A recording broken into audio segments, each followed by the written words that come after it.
আজব ঘটনা, রেলওয়ে কর্মীর কামড়ে সাপের মৃত্যু।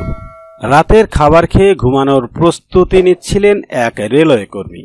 এ সময় হঠাৎ এক সাপ তাকে কামড়ে দেয়। কি করবেন তা বুঝতে না পেরে আক্রমণকারী সাপকেই পাল্টা দুবার কামড়ে দেন ওই ব্যক্তি। জীবন মৃত্যুর এই লড়াইয়ে ওই রেলওয়ে কর্মী বেঁচে গেলেও মৃত্যু হয়েছে সাপটির। চাঞ্চল্যকর এই ঘটনাটি ঘটেছে ভারতের বিহার রাজ্যে। শুক্রবার এক প্রতিবেদনে এই তথ্য জানিয়েছে ভারতীয় সংবাদ মাধ্যম টাইমস অব ইন্ডিয়া।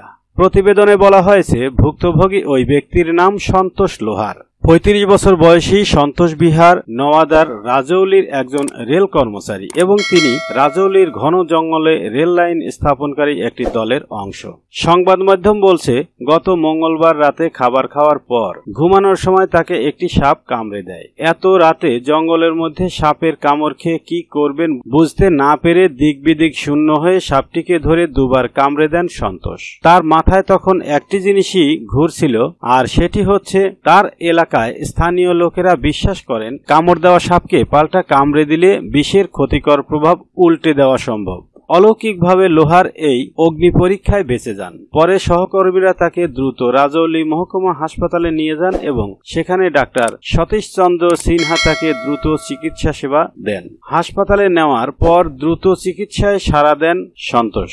শারীরিক অবস্থা স্থিতিশীল বুঝে পরের দিন সকালেই চিকিৎসকেরা ছেড়ে দেন ওই রেলওয়ে কর্মীকে। ডাক্তার সিনহা নিশ্চিত করেছেন লোহার চিকিৎসায় ভালোভাবে সাড়া দিয়েছে এবং পরের দিন সকালে তাকে ছেড়ে দেওয়া হয়েছে। অবশ্য সাপের কামড় খেয়ে সন্তোষ প্রাণে বাঁচলেও বাঁচেনি সাপটি। মানুষের কামড় খেয়ে মৃত্যু হয়েছে তার। এই ঘটনাটি সাপের কামড়কে কেন্দ্র করে ওই অঞ্চলে প্রচলিত লোক কাহিনীর উপরেই জোর দেয়। সেখানে স্থানীয়দের মধ্যে বিশ্বাস, কামড় দেওয়া সাপকে উল্টো কামড়ানোর ফলে বিষের মারাত্মক প্রভাব সাপের মধ্যেই ফেরত যায়। রেলওয়ে কর্মী সন্তোষ লোহারের ক্ষেত্রেও হয়তো তেমনই কিছু ঘটেছে বলে মনে করছেন কেউ কেউ।